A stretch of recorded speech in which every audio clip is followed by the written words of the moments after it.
Welcome to the deep dive this past week. Yeah. Wow. It felt like more than just another active week in crypto, doesn't it? Oh, absolutely. It felt like a real threshold was crossed. Like the whole ecosystem just sort of accelerated. Yeah, accelerated into its next phase. Wow. We've gathered, well, a pretty dense stack of sources here, covering everything from late September into early October, market moves, regulation, infrastructure. It was definitely a week that, needs a closer look. There was so much noise. When we sifted through the data you provided, two numbers just jumped right out. They really show the speed and the depth of the shift. Okay, let's hit those right away. First, the price. Bitcoin didn't just recover ground, it set this huge new psychological marker. BTC blew past $125,000, a new all-time high. Staggering. Staggering is the word. And the crucial part, it wasn't just retail hype driving it. Which brings us to number 2, U.S. spot Bitcoin and Ethereum ETFs. They saw combined weekly inflows of $4.5 billion. Billion with a B in 1 week. Exactly. That's just an unprecedented, sustained flood of institutional money into regulated products. Okay, so that's our mission today. We need to unpack this acceleration, go deeper than just the headlines. We want to figure out what really pushed BTC over $125,000, understand who's behind that $4.5 billion flood, and maybe most importantly, look at the structural stuff, the maturity happening under the hood, new regulatory doors opening, the decentralized trading volume. Right. It's about getting you the essential knowledge to understand this new market reality. Okay, segment 1, that relentless capital flood.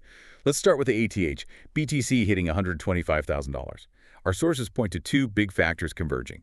First, the seasonal thing, Uptober seemed to kick in strong, maybe early. The seasonal tailwind. But second, you could feel this increase in safe haven demand. Lots of jitters about politics, the U.S. government shutdown concerns. And that combination, it's potent. You have macro uncertainty pushing investors towards, perceived safe digital assets. Then you add the positive seasonal trend on top, it amplifies everything. But what's really interesting is the psychology of that $125,000 number.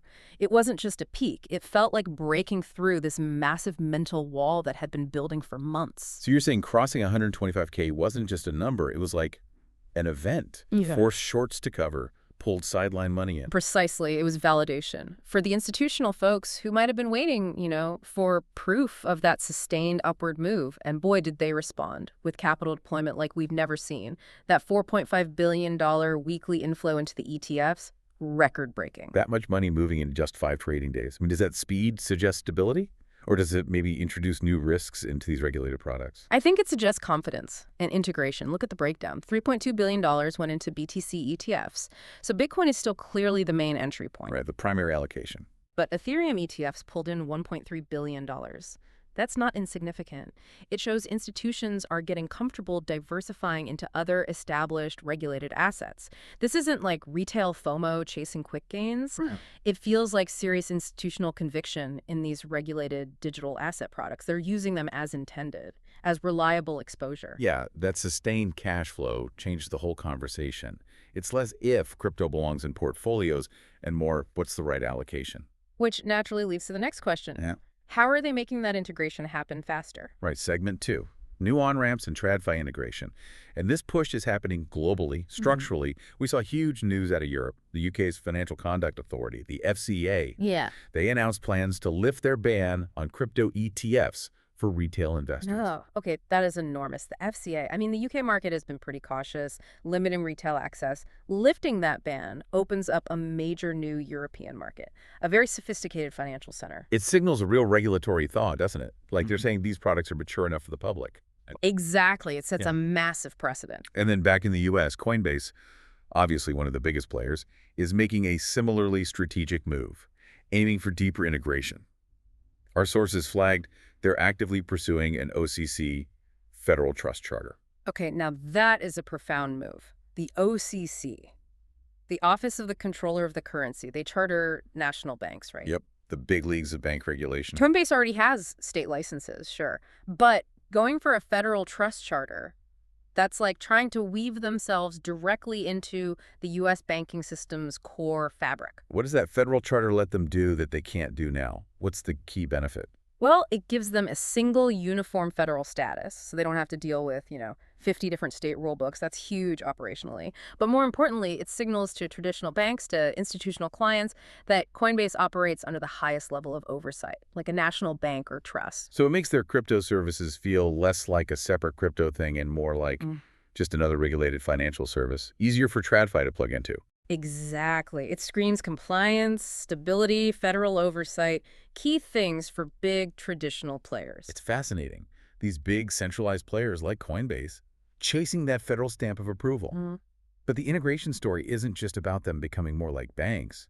It's also about the biggest traditional players using decentralized tech. Oh, absolutely. The SWIFT connection, that might be the most powerful indicator of maturity we've seen. SWIFT, the global messaging giant for banks, the backbone for cross-border payments. Everyone knows SWIFT. They announced a major partnership with ConsenSys, Okay. And what are they building together? a blockchain-based payment solution Yeah. for cross-border stuff. And here's the kicker.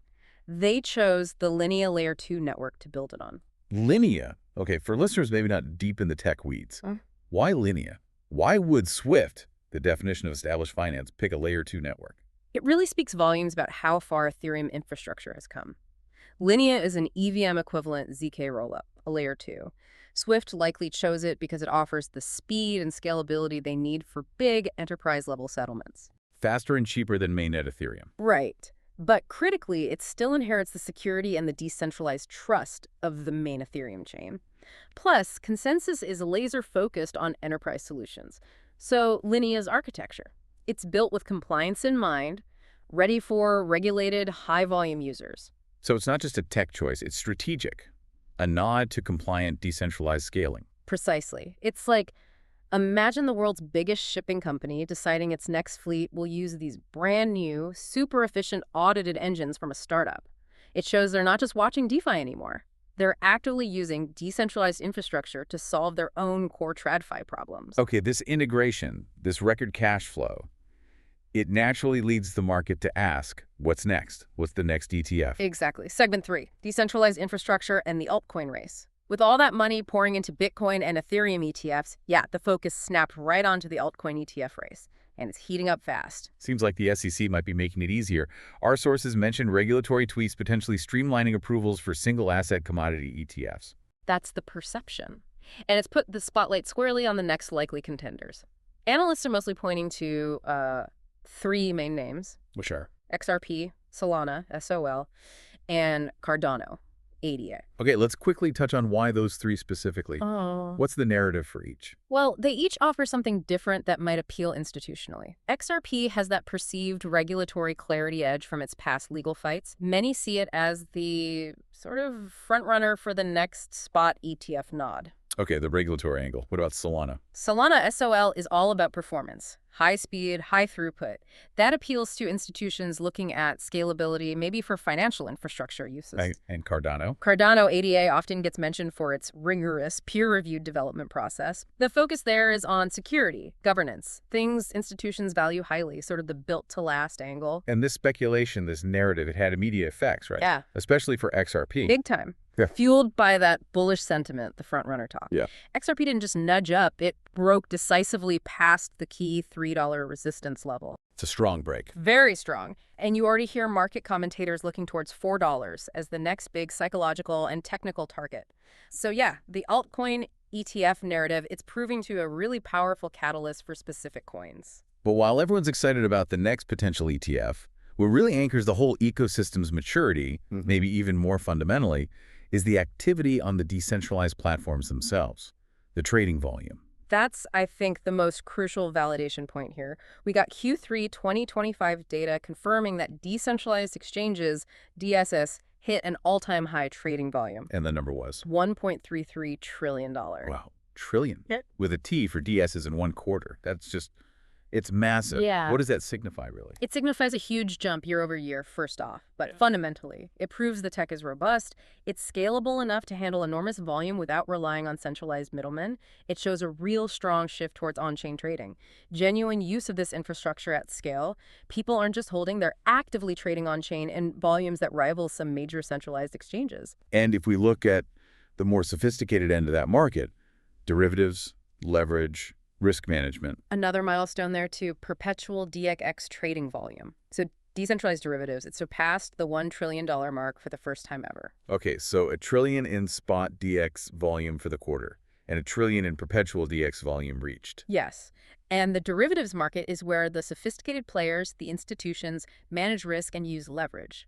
Hitting $1 trillion in perpetual volume there, that reflects a serious increase in maturity, depth, liquidity in DeFi.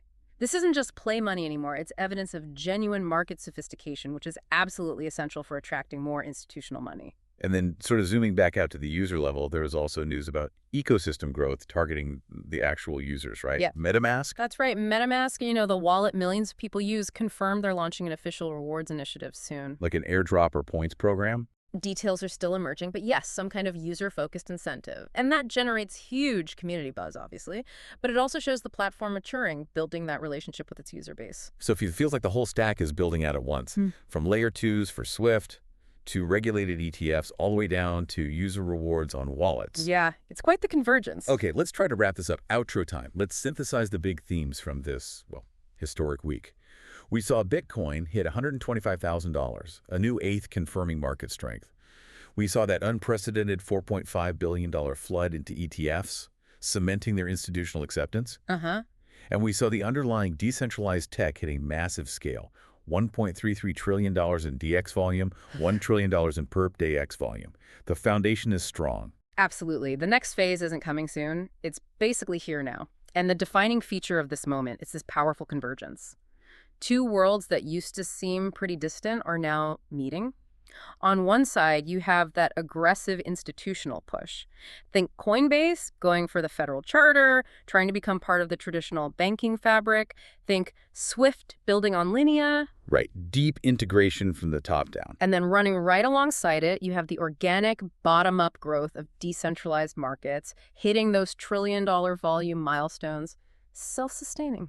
So the final thought, the provocative question for you, the listener. Yeah, it's this. How are these two massive forces going to coexist? The deep regulatory integration, the centralized on-ramps of TradFi, versus the booming, self-governing, decentralized markets. Which force, or what combination of them, will ultimately shape the future of financial plumbing? It's a huge question. Whether you're focused on the immediate stuff, like the altcoin ETF race, or getting points from the MetaMask rewards, or thinking bigger picture, the implications of this convergence are immense. We really encourage you to think about how these integration points, the nitty-gritty of that Coinbase charter, the mechanics that allowed $1 trillion in perp volume, how they'll reshape finance, maybe reshape who holds the power. Lots to chew on. Definitely. This deep dive is really just scratching the surface of that analysis.